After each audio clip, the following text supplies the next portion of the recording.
שלום לכם, הקיץ בעיצומו ואנחנו עם מהדורה שמסכמת את כל מה שחדש בקיץ הזה.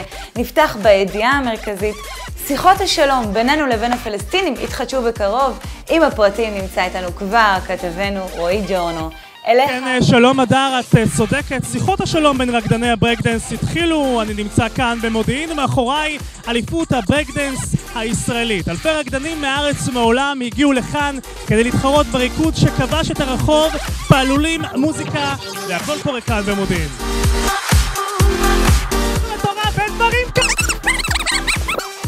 בוא נרגע עם קצת תרבות.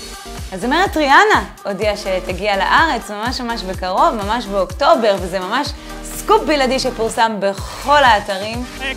כן, אדר, כן, אני איתך. ריאנה תגיע אולי, אבל חבל שהיא לא באה לפה, כי כאן באמת קורה הטירוף האמיתי.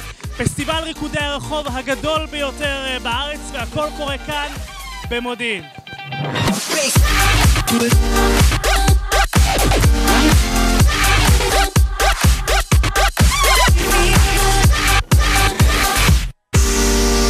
תודה. ולסיום, כמו כל מהדורה שמכבדת את עצמה, אנחנו רוצים לסיים עם התחזית לימים הקרובים. עם הפרטים נמצא איתנו החזאי שלנו, רועי ג'ורנו. התחזית, כמו שהולך כאן במודיעין, חם, אבל מה זה חם?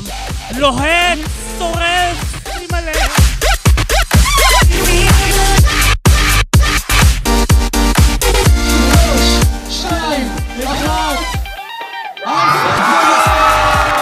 אנחנו לקחנו, הם גם טובים, אבל אנחנו היינו יותר טובים. כמה אנשים, לא ראיתי כל כך הרבה אנשים באירוע כזה מטורף.